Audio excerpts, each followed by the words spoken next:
Okay, चलिए सभी को जय हिंद, वंदे मातरम। सभी कैसे हैं? आई होप अच्छे होंगे। सभी का वीकेंड अच्छा गया होगा, सभी ने संडे को भी एंजॉय किया होगा, पढ़ा भी होगा। ठीक है, तो फटाफट सभी जुड़ जाए। एक बार मैं फटाफट सभी का नाम पढ़ लेता हूँ।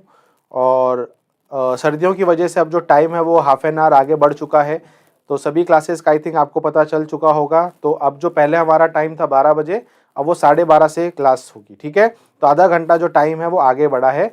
बड़ा इन सेंस क्लास का टाइम तो उतना ही रहेगा 45 मिनट, बट अब वो आगे शिफ्ट हो गया है आधा आधा घंटा। ठीक है, ओके। ऋतिक रोशन जय हिंद, अनिकेत जय Hind, Saurabh, Alok, Vishnu, Kundan Yadav, Mukesh Kumar, Mahi, okay.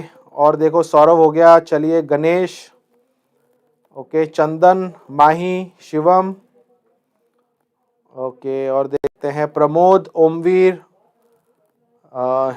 Hrithik, okay, Yadav Sunil, I think सभी का हो गया है नाम, शिवम कुमार। चलिए सभी को जय हिंद। एक बार सभी कंफर्म कर दें कि सभी को आवाज़ आ रही है और साउंड और वीडियो सभी को क्लियर है। ठीक है, प्रमोद देशमुख जय हिंद, मोनू कुमार जय हिंद सभी को। सभी बच्चे एक बार कंफर्म कर दें।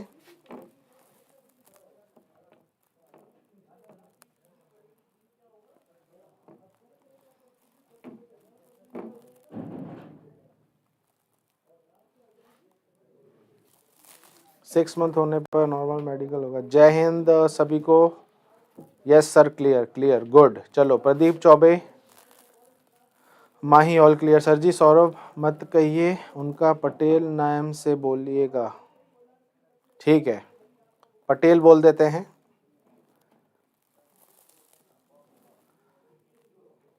चलिए सभी क्लियर है। एग्ज़ाम का कुछ पता नहीं, अभी डेट अभी तक आई नहीं है, ऑफिशियल पे आ जाएगी अगर आएगी जब डेट। ठीक है,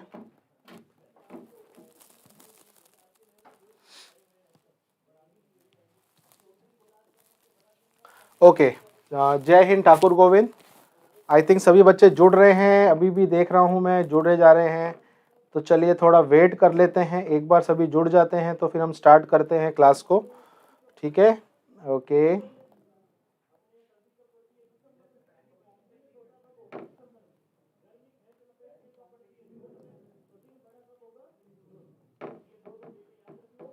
चलिए देख लेते हैं एक बार और कोई जुड़ रहा है तो।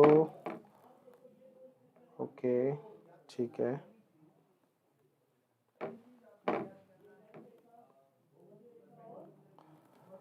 ओके, ठीक है, ओके। लक्ष्य भी आ गए हैं। चलिए ये स्टार्ट। Okay, no wait. चलिए, तो आप सभी को पता है कि जो लास्ट क्लास थी अपनी, that was related to refraction. हमने रिफ्रैक्शन स्टार्ट कर लिया था, हमने अपवर्तन को स्टार्ट कर लिया था। एक बार वहीं से स्टार्ट करते हैं। तो हमने अभी तक क्या देखा है, तो अगर मैं आपसे बात करूं कि प्रीवियस क्लास में अभी तक हमने क्या किया है, तो उसके बारे में बात करते हैं। हमें सर फिर से रनिंग स्टार्ट कब कर लिया है सर मेरा? चलो तो कल भी। चलो अब बात नहीं करते हैं। जय हिंद सुरेंद्र, विष्णु ठाकुर, राम राम। थोड़ा टाइम पे आए करें सभी। गोविंद जय हिंद। चलो स्टार्ट करते हैं। तो अभी एक बार मैं आपको बता देता हूँ, कल की क्लास में, डेट मीन्स शनिवार की क्लास में हमने क्या किया था। तो शनिवार की क्लास में हमने रिफ्रैक्शन स्टार्ट किया था। हमने स्टार्ट किया था अपवर्तन, और अपवर्तन में हमने अभी दो तीन चीजें देखी थी। तो चलिए उन चीजों की बात करते हैं कि अभी तक हमने क्या क्या इसमें देखा है। सबसे पहले आपको मैंने अपवर्तन में क्या पढ़ाया था? मैंने आपको बोला था अपवर्तन का मतलब होता है जब प्रकाश किसी एक माध्यम से दूसरे माध्यम में जब प्रवेश करता है, एक मीडियम से दूसरे मीडियम में जाता है, तो वो अपने नॉर्मल यानी कि अभिलंब से, या तो वो प्रकाश कहाँ जाएगा, अभिलंब से दूर की ओर जाएगा, या तो ऐसे जाएगा, या वो अभिलंब के तरफ आएगा। तो कुल मिला के वो अपने रास्ते से विचलित हो जाता है। तो जब अपना प्रकाश अपने रास्ते से विचलित हो जाता है, इसका मतलब है कि वो माध्यम नंबर 1 से माध्यम नंबर 2 पे गया है। और ये जो अपने पथ से विचलित हुआ है, ये किसकी वजह से हुआ है? वेलोसिटी यानी कि वेग। तो वेग के वजह से, वेग के परिवर्तन की वजह से ये अपने रास्ते को छोड़ देता है। ठीक है, फिर मैंने आपको बोला था दो तरीके के माध्यम होते हैं एक समय पर। एक होता है रेयरर, रेयरर जिसको हम बोलते हैं विरल, और एक होता है डेंसर, एक होता है डेंसर जिसको हम बोलते हैं, है ना, संवहन। ठीक है, तो ये दो तरीके के आपके माध्यम होते हैं, रेयर और डेंसर। याद कैसे रखना है, रेयरर हल्का है, डेंसर भारी है। तो अगर आपके रेयरर से डेंसर प्रकाश जाता है तो वो अपने नॉर्मल से, देखो हल्के से भारी में जा रहा है तो वेग कम हो जाएगा, तो उसकी वजह से वो अभिलंब की तरफ मुड़ जाएगा, यानी कि टूवर्ड नॉर्मल मुड़ जाएगा। और अगर डेंसर से रेयरर जा रहा है, कहाँ से जा रहा है, डेंसर से रेयरर जा रहा है, तो इस केस में आपको ध्यान रखना है कि वो दूर की ओर हो जाएगा, क्योंकि वो हल्के से भारी से हल्के में जा रहा है। तो ये सारी चीजें हमने कल की क्लास में बात कर ली थी। आई थिंक सभी को यहाँ तक सभी को ये चीज समझ में आ गई थी। अब कौन सा हल्का होता है कौन सा भारी होता है ये निर्भर करता है उस समय, परंतु मैंने आपको एक चीज बताई थी, सबसे हल्का माध्यम जो होता है ना, सबसे हल्का यानी कि सबसे लाइट, यानी कि जिसको हम बोलते हैं सबसे रेयरर कौन सा होगा, तो वहां पर आप लेंगे एयर या फिर वैक्यूम। तो एयर या वैक्यूम का जो केस होगा, इस केस में अपन इसको सबसे हल्का मानेंगे। इसके सामने अगर कोई भी माध्यम आएगा तो वो डेंसर यानी कि वो आपका क्या बन जाएगा, वो आपका भारी माध्यम बन जाएगा। ठीक है, तो ये सारी चीजें आपको मैंने लास्ट क्लास में बताई थी। अब इसमें कुछ दो तीन टर्म्स हैं जो हमें समझनी है, तो चलिए उसके बारे में बात करते हैं। तो अगर कहीं पर भी अपवर्तन हो रहा है, चलिए मान लिया जाए कि ये हमारा रेयरर है, ये हमारा विरल है और ये हमारा डेंसर यानी कि संघन माध्यम है। लेट्स से यहाँ से एक प्रकाश आता है, ठीक है, यहाँ पर आपका माध्यम चेंज हो रहा है, माध्यम बदल रहा है। तो चलिए यहाँ पर अभिलंब बना देते हैं, एक नॉर्मल बना देते हैं। तो ये हमारा नॉर्मल है, क्या है, नॉर्मल है। अब देखा जाए तो इसको जाना तो सीधा था, पर जैसे ही हल्के से भारी में जाता है तो ये अपने पथ से हल्का सा विचलित हो जाता है। ठीक है, अब यहाँ पर हमें सारी चीजें समझनी है क्या क्या होती हैं। तो ये वाला एंगल जो होता है इसको एंगल आई बोलते हैं और इसको बोलते हैं एंगल आर। क्या बोलते हैं, एंगल आर। अब यहाँ पर समझना है, इस जो रे आ रही है, किरण आ रही है, इसको आपतन किरण कहते हैं, इंसिडेंट रे कहते हैं, और इसको रिफ्रैक्टेड रे अपवर्तन की जो आपकी तरंग होती है, रे होती है। ठीक है, तो कुल मिला के अगर अब आपको देखें तो एंगल आई क्या है, ये हमारा एंगल ऑफ इंसिडेंस है, ये हमारा एंगल ऑफ इंसिडेंस है, यानी कि ये हमारा आपतन कोण है। और वहीं पर एंगल आर की बात करें तो ये रिफ्रैक्टिव, वापस लिख लेते हैं, तो ये हो गया रिफ्रैक्टिव एंगल। जैसे वहां पर रिफ्लेक्टेड था, परावर्तन का कोण था, यहाँ पर अपवर्तन का कोण हो गया, है ना, अपवर्तन का कोण। तो कुल मिला के यहाँ पर एंगल आर और एंगल आई का नाम अब चेंज हो गया है। बाकी एन तो अभी भी वही है, एन का मतलब ये है जिसको हम बोलते हैं अभिलंब। ठीक है, इसको हम बोलते हैं अभिलंब, यानी कि इंग्लिश में कहते हैं नॉर्मल। तो कुल मिला के हमें टर्म्स के बारे में पहले पता होना चाहिए, ताकि जब हम इसके नियम पढ़ेंगे, जब हम इसके लॉ पढ़ेंगे, तो हमें देखना पड़ेगा कि आई क्या होता है, आर क्या होता है। अब इस केस में आपको बस ये देखना है कि आई ज़्यादा कब होता है, आर ज़्यादा कब होता है आई से, या आई आर के बराबर कब होता है। तो उसके बारे में पहले मैं बात कर लेता हूं, फिर मैं आगे जाऊंगा। ठीक है, सबसे पहले आपको एक चीज़ समझा दूं, अगर दोनों एंगल बराबर हैं, अच्छा इसका क्या मतलब है, अगर जितना एंगल ये है उतना एंगल अगर ये हो जाए तो भैया रिफ्रैक्शन हुआ ही नहीं, तो रिफ्रैक्शन हुआ ही नहीं, अपवर्तन होगा ही नहीं, यानी कि सेम मीडियम है, यानी कि माध्यम कैसे हैं, समान है। क्योंकि अगर बिल्कुल भी आपकी तरंग झुक नहीं रही है या उधर नहीं जा रही है तो भैया आर तो सेम है, इसका मतलब क्या है, माध्यम जो है वो समान है। तो माध्यम जब समान होंगे तो भैया आपका ये कैसे होगा, आपका रिफ्रैक्शन होगा ही नहीं, अपवर्तन होगा ही नहीं। तो पहली चीज क्या समझ में आई कि अगर दोनों कोण बराबर हो जाएं, एंगल आई और एंगल आर बराबर हो जाएं, तो हमें इससे क्या समझना है कि अभी यहाँ पर अपवर्तन हुआ ही नहीं है। अगर अपवर्तन होता है तो एक चीज तो क्लियर है कि साइन आई कभी भी साइन आर के बराबर नहीं होगा, यानी कि ये दोनों एंगल एक दूसरे के बराबर नहीं हो सकते। अब समझते हैं कब और क्यों। ठीक है, अच्छा इसमें मैं आपको एक केस बताऊंगा, ये दोनों बराबर हो रहे हैं और अपवर्तन भी हो रहा है, ये भी मैं बताऊंगा किस जगह पर होता है। ठीक है, अभी यहाँ पर आप इसको स्टार लगा देता हूं। स्टार का मतलब क्या है, ये एक ऐसा एंगल है जहां पर दोनों बराबर होते हैं और अपवर्तन भी होता है, उस पर भी मैं आऊंगा। ठीक है, पहले आप ये समझो कि अगर अपवर्तन कराना है तो दोनों को आपको असमान करना पड़ेगा। अब पहली स्थिति, अगर एंगल आई बड़ा है एंगल आर से, अगर आप इधर देखते हो तो ये एंगल आई है, ये एंगल आर है, तो ये वाला कोण इस वाले कोण से बड़ा आपको दिख रहा है? बिल्कुल सर दिख रहा है। इसका मतलब क्या है? ये टूवर्ड जा रही है नॉर्मल, यानी कि ये किस तरफ जा रही है? ये आपकी जा रही है अभिलंब के तरफ, अभिलंब के तरफ। और ये अभिलंब के तरफ कब जाती है? जब प्रकाश आपका रेयर से डेंसर जाता है, विरल से संघन जाता है। तो ये चीज आपको ध्यान रखनी है कि अगर मेरा आपतन कोण अपवर्तन कोण से क्या है? ज्यादा है, इसका मतलब हमारा प्रकाश अभिलंब की तरफ जा रहा है। और इसी का एक विपरीत क्या हो जाएगा कि अगर मेरा आई छोटा है एंगल आर से, अभी भी अपवर्तन हो रहा है, बिल्कुल सर हो रहा है। अब इस केस में क्या मतलब है? इस केस का मतलब है कि ये वाला कोण जो है अब छोटा है और ये बड़ा। ये बड़ा कब होगा?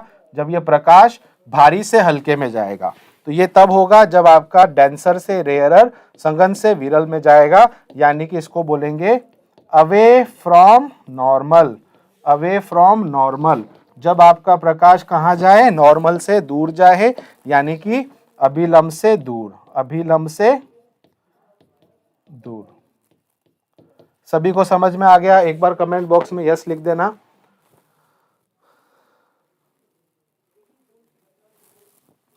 सभी को क्लियर है? तो यहां से हमें दोनों कोण से क्या चीज समझ में आई? देखो दोनों में फर्क है।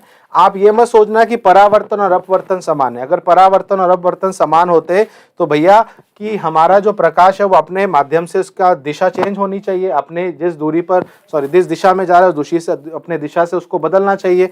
अब वो बदलेगा, इसका मतलब एंगल आर के कभी भी बराबर नहीं हो सकता। तो आपको ये समझना है कि या तो आर बड़ा होगा या आर छोटा होगा। आर बड़ा और आर छोटा कब होंगे? तो उसके लिए ये स्थिति भी मैंने आपको लिख दी है। अब आप बोलेंगे सर इस पे क्वेश्चन कैसे बनेंगे? तो यही आपके क्वेश्चंस हैं। क्वेश्चन ऐसे ही बनते हैं। आपको बस ध्यान रखना है कि जैसे अगर आपको बोल दे कि किस स्थिति में आपतन कोण जो है वो अपवर्तन कोण से बड़ा होता है, छोटा होता है, तो ये सारे क्वेश्चन यहाँ से बन सकते हैं। तो आप देख सकते हो यहाँ से मैं तकरीबन 10-15 क्वेश्चन आसानी से बना सकता हूँ इसी टॉपिक से जो मैंने अभी यहाँ पर पढ़ाया है। तो आप ये मत सोचना कि सर क्वेश्चंस नहीं हो रहे हैं, ये क्वेश्चंस ही हैं। छोटे छोटे जो पॉइंटर्स लिखा रहा हूँ ये क्वेश्चन ही है। अच्छा, अब मैंने आपको एक चीज यहाँ पर समझाई थी क्या कि अगर दोनों एंगल बराबर हैं और तो भी अपवर्तन हो रहा है तो क्या ऐसा हो सकता है? हाँ बिल्कुल हो सकता है। हाँ टेक्निकल वालों की ही क्लास है, ठीक है, वो भी हो सकता है। अब आप देखेंगे सर वो कैसे होगा, चलिए बात करते हैं।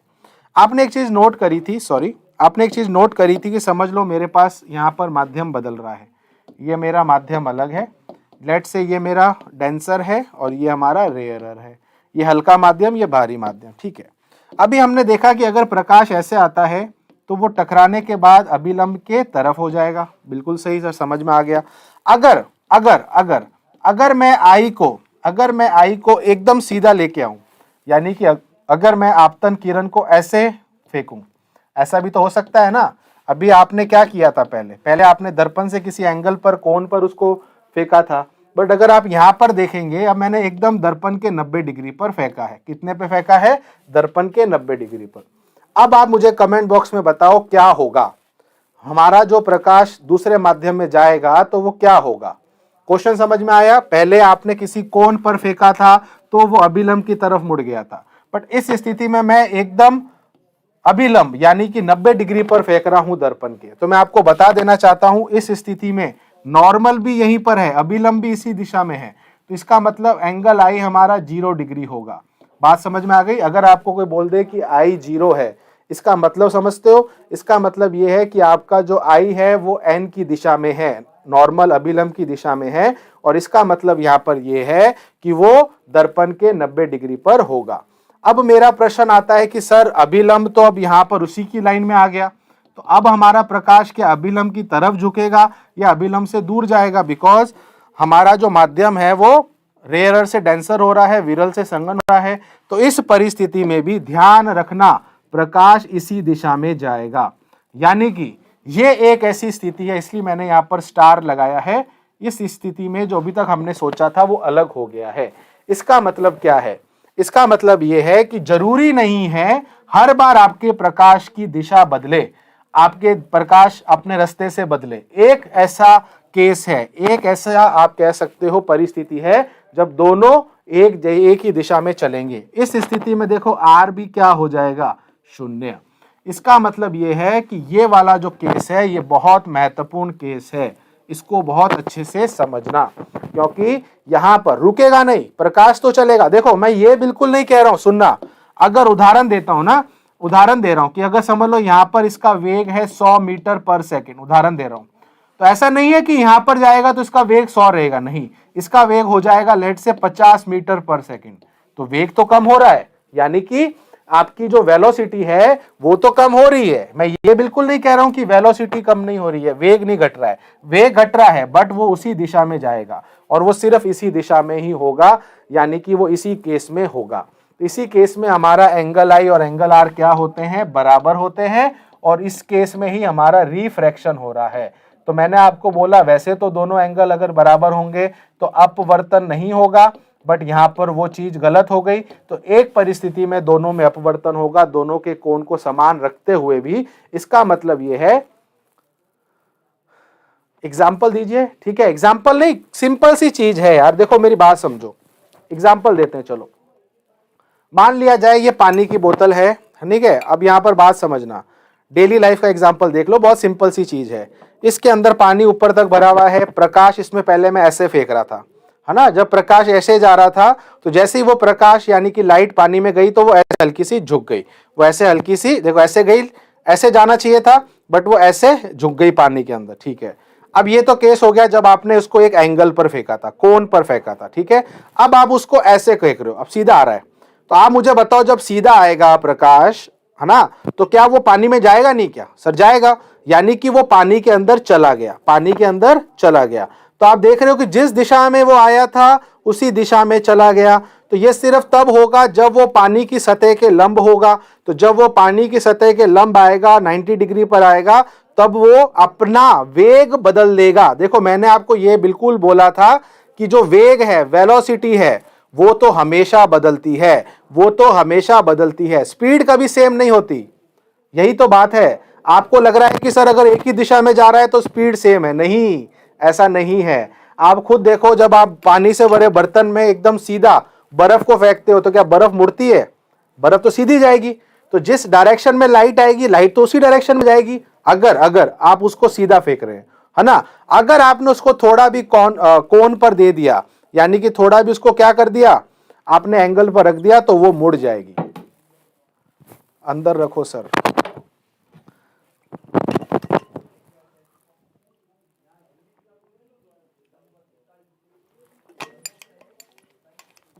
सभी को समझ में आया कि नहीं आया? किसी को अगर नहीं समझ में आया तो मैं फिर बता देता हूं। देखो अभी तक हमें लग रहा था अगर रिफ्रैक्शन होता है, सुनो, हमें अभी तक क्या लग रहा था कि अपवर्तन में हमें क्या लगता था कि डायरेक्शन चेंज होती है। अभी तक हमें क्या लग रहा था, डायरेक्शन चेंज होती है, यानी कि दिशा बदलती है। अभी तक हमें यह लग रहा था, बट इन रियलिटी असल में ये इसकी सही परिभाषा नहीं है। यानी कि अपवर्तन की सही परिभाषा क्या है? अपवर्तन की सही परिभाषा यह है कि माध्यम के बदलने से, मीडियम के चेंज होने से स्पीड में चेंज आता है, यानी कि स्पीड यानी कि उसकी चाल में परिवर्तन आता है, तो तब उसको बोला जाता है अपवर्तन। तो आप बोलोगे सर ये दिशा का क्या रोल है? तो जब स्पीड बदलेगी तो दिशा अपने आप बदलती है। तो इसकी जो सही परिभाषा है वो ये है। इसका मतलब ये है कि रिफ्रैक्शन, अपवर्तन हमेशा जरूरी नहीं है कि वो दिशा को बदले, वो बस आपकी चाल को बदलता है, स्पीड को बदलता है। अब वो सिंपल सा रूल कहता है कि दिशा अगर बदल रही है तो भैया स्पीड से बदल रही है, मैं नहीं बदल रहा हूं, वो स्पीड, उसकी चाल बदल रही है। अब आप खुद देखो, आपने समझ लो ऐसे गोली फेंकी, कोई भी चीज को फेंका, तो जब पानी में आप इसको फेंकोगे इस डायरेक्शन में, तो उसकी अगर स्पीड कम हो जाएगी तो वो अपने रास्ते से गिर जाएगी। तो दिशा चेंज हो गई, तो हमें लगा दिशा चेंज होती है, नहीं, स्पीड चेंज हुई है। क्या चेंज हुई है? स्पीड। वहीं पर दूसरी जगह अगर मैं इसको सीधा फेंकूंगा तो वो सीधा ही जाएगा, बट स्पीड चेंज हुई। हाँ सर, स्पीड तो कम हो गई, तो स्पीड तो कम होगी ही। बात समझ में आ गई?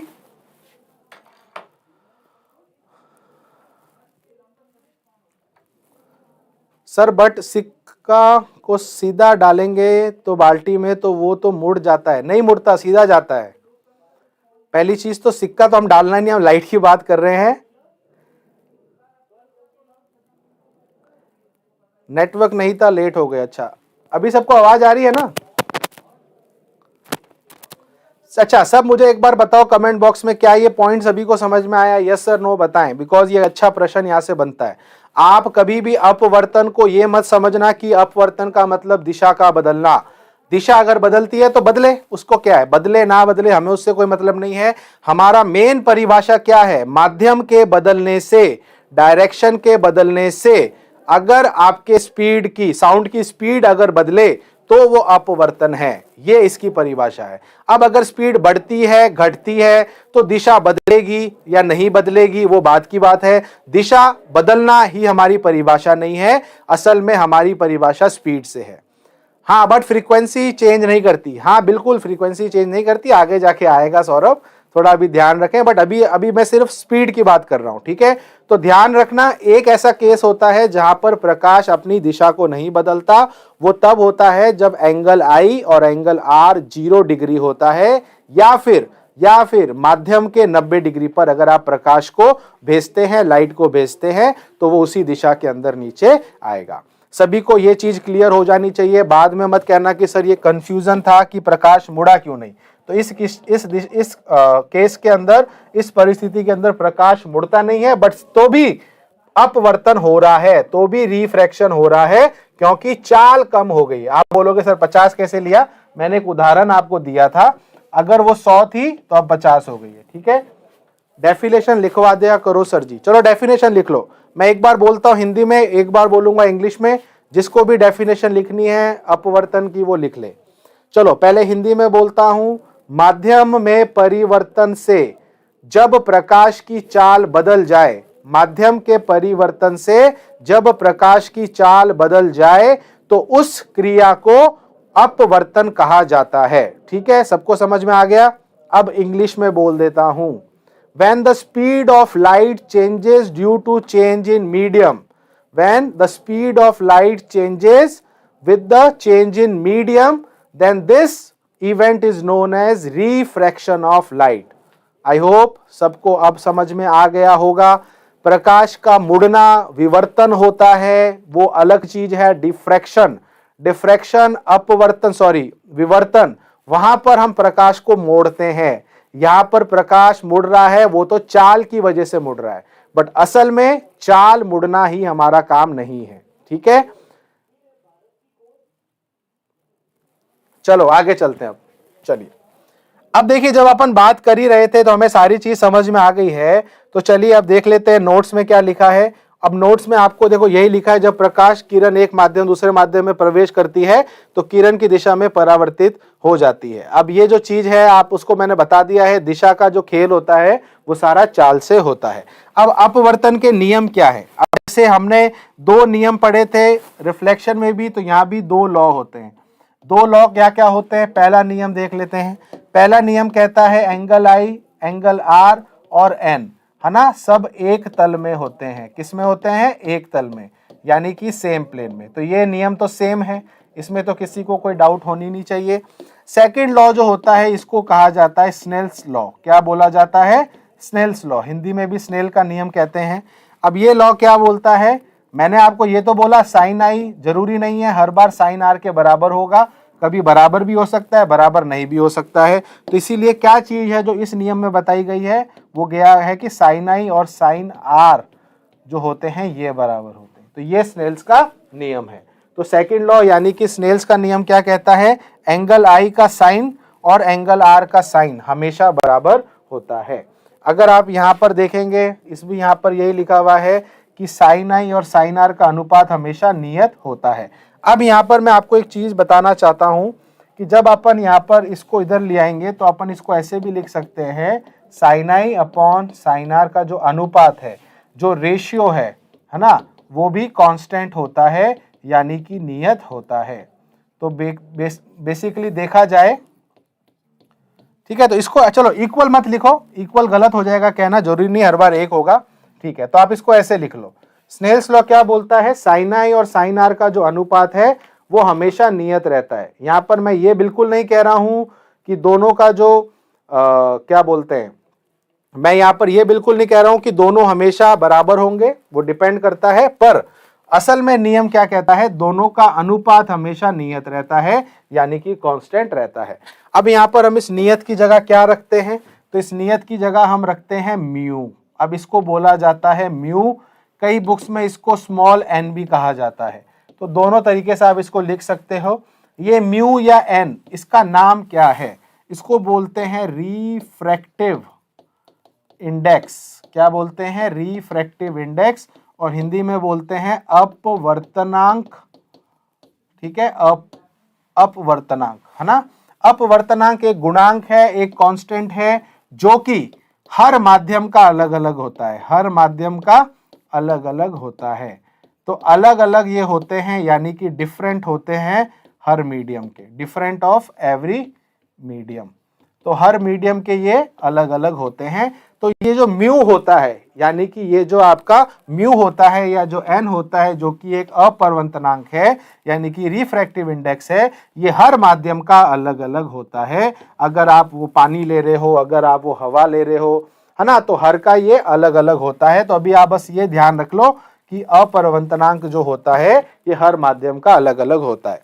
अब होता क्या है कि कई बार बुक्स में क्लियर नहीं लिखते हैं, तो देखो मैं आपको क्लियर बताऊंगा, बहुत अच्छे से समझना।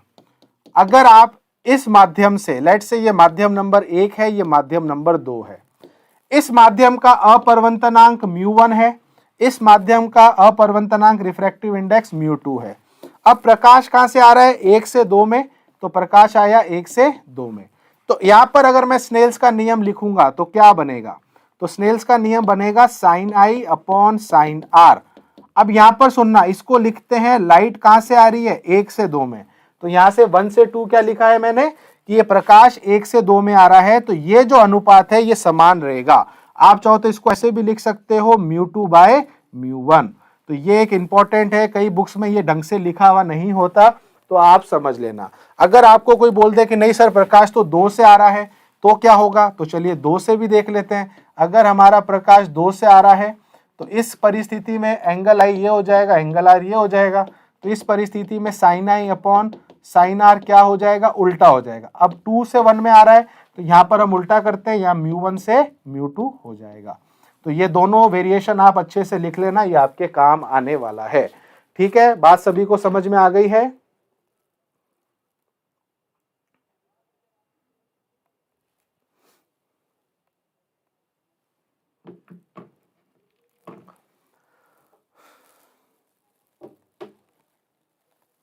सभी को ये चीज क्लियर है।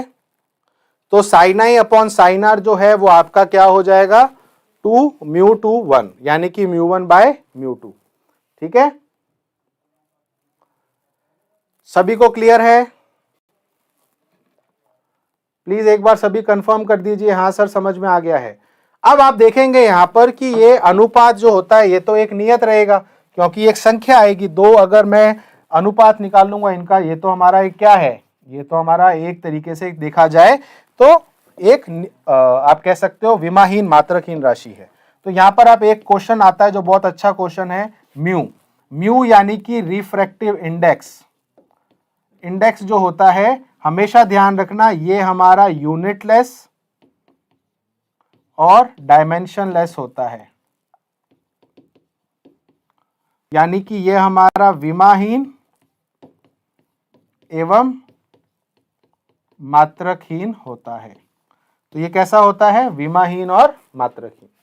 क्लियर है सभी को। तो ये क्वेश्चन यहां से बनता है कि म्यू यानी कि अपवर्तनांक जो होता है उसकी विमा क्या होती है, उसका मात्रक क्या होता है। तो आपको ध्यान रखना है कि ये एक ऐसी राशि है जो विमाहीन और मात्रकहीन है, और म्यू जो होती है वो एक तरीके की संख्या है। क्या है, संख्या है, यानी कि आप इसको बोल सकते हो एक नंबर है। अब ये नंबर जो है, अब देखो मैंने अभी तक आपको ये नहीं बताया कि म्यू का मान कितना होता है, तो चलिए म्यू के बारे में बात करते हैं। तो अभी जैसा कि मैंने आपको बोला था कि जो म्यू होता है वो अपवर्तनांक होता है, तो इसका भी फॉर्मूला आप लिख लेना। इसका फॉर्मूला होता है c/v। क्या होता है, c/v। अब आप बोलेंगे सर यहाँ पर c क्या है, v क्या है, तो चलिए देखते हैं।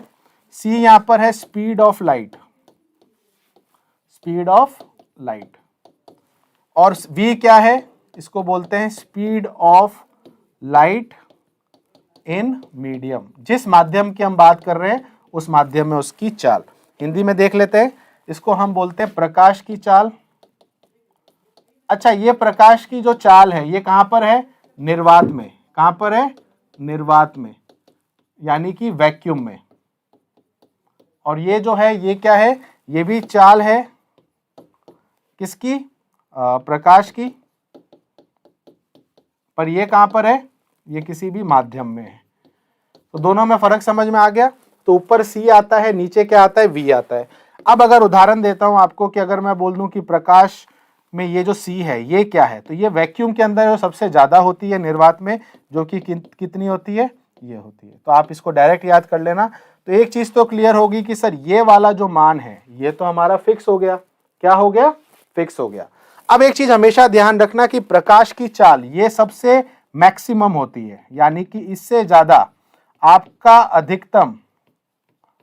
अधिकतम कभी भी नहीं हो सकता, यानी कि C का मान इससे ज्यादा कभी भी नहीं हो सकता। ये चीज आपको ध्यान में रखनी है, नोट करना है। यानी कि अगर आपको बोल दे कि किस माध्यम में प्रकाश की चाल सबसे ज्यादा होती है, तो ध्यान रखना प्रकाश की चाल सबसे ज्यादा निर्वात में होती है। अब उसके बाद अगर कोई भी माध्यम आ जाए तो ये V हमेशा C से कम ही रहेगा। तो एक चीज आपकी क्लियर है। क्या क्लियर है सर? अगर मैं बोल दूं म्यू का मान 1 है, अगर मैं बोल दूं म्यू का मान 1 है, तो इसका क्या मतलब है? तो इसका सिंपल से ये मतलब होता है कि अगर म्यू का मान 1 है, इसका मतलब C और V दोनों एक ही हैं। यानी कि अगर आपका प्रकाश निर्वात से निर्वात में ही जा रहा है तो उस केस में म्यू कितना रहेगा? 1 रहेगा, क्योंकि C/C करोगे तो 1 आएगा। तो 1 से ज्यादा ही हमेशा होता है। तो म्यू का मान किसी और माध्यम के लिए अगर हम देखें तो हमेशा 1 से ज्यादा ही होगा। ठीक है।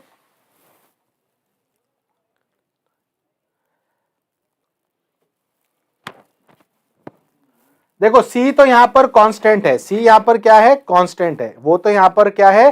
कांस्टेंट है, वो कभी बदलता नहीं है। बट ये V उस माध्यम में, उस आप कह सकते हो मीडियम के अंदर बदलता रहता है। तो जिस माध्यम की आप बात कर रहे हो उसमें ये V का मान अलग अलग रहेगा। अब रही बात क्वेश्चंस की, तो जो मैं यहां करवा रहा हूं वो लिखते जाना, वो सब क्वेश्चंस ही हैं। एक तो पहले मैंने आपको बता दिया अपवर्तनांक का सूत्र क्या होता है। अब उस सूत्र के अंदर C का मान क्या होता है? C क्या है? चाल है जो सबसे ज्यादा होती है। और अगर मैं बोलूं किसी भी माध्यम का अपवर्तनांक क्या होगा, तो आप बोलोगे 1 से ज्यादा होगा। 1 कभी भी नहीं हो सकता। अगर माध्यम में चेंज हो रहा है, तो अगर वो निर्वात से किसी भी माध्यम में जा रहा है तो म्यू का मान हमेशा 1 से ज्यादा ही होगा। अब जैसे मैं आपको एक सिंपल सा क्वेश्चन पूछता हूं, इसका जवाब देना। लेट से आपको मैं बोल देता हूं कि एक मीडियम है, जिसका अपवर्तनांक आपको दिया गया है 2।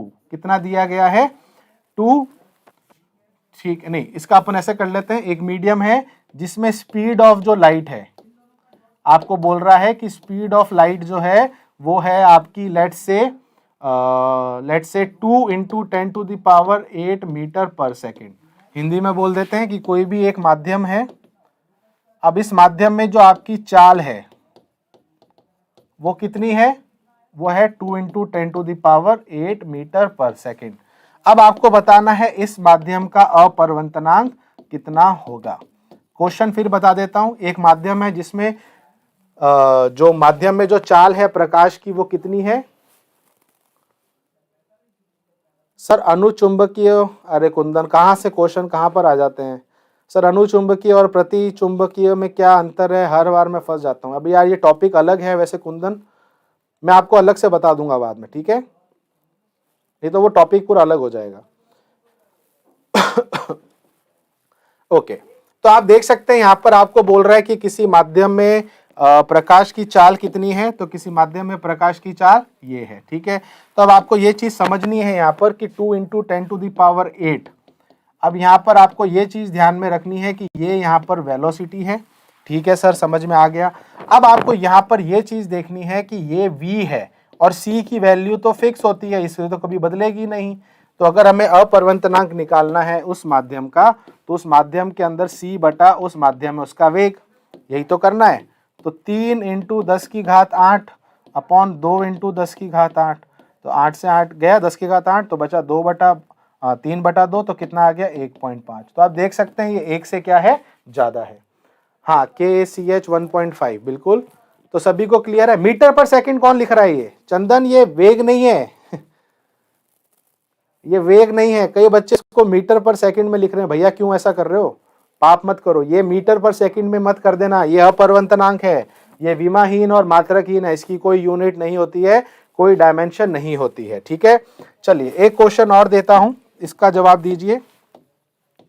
एक माध्यम है ना, एक माध्यम है जिसका अपरिवर्तनांक आपको दिया हुआ है 2.5, ये इसका अपरिवर्तनांक है। तो क्वेश्चन है स्पीड ऑफ लाइट क्या होगी इसमें, स्पीड ऑफ लाइट क्या होगी? चलिए बताइए इसके अंदर स्पीड ऑफ लाइट क्या होगी।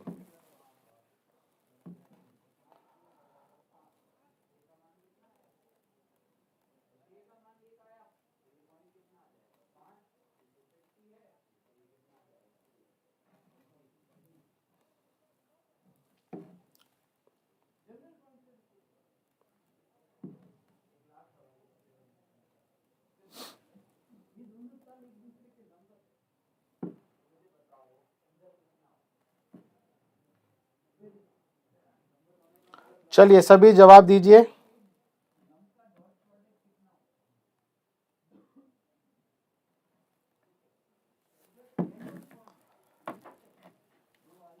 आपको स्पीड ऑफ लाइट बतानी है। एक माध्यम का अपरिवर्तनांक 2.5 है। कितना है?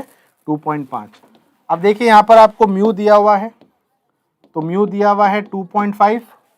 ठीक है, अब आपको निकालना क्या है? v निकालना है। तो हमें पता है म्यू इक्वल्स टू क्या होता है? c बाय वी। तो यहाँ से v क्या हो जाएगा? c by mu. तो c कितना है? 3 इंटू 10⁸ और ये कितना है? 2.5। तो इसको करेंगे तो एक 10 ऊपर चला जाएगा, तो ये 10 की पावर ये हो जाएगा 9।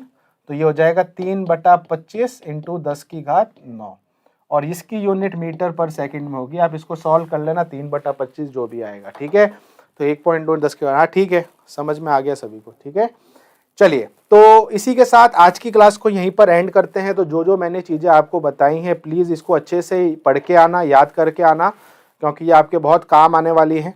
और इसी तरीके से आज की क्लास को हम यहाँ पर एंड करते हैं। सभी अपना ध्यान रखना। तब तक सभी को मेरी तरफ से जय हिंद, वंदे मातरम।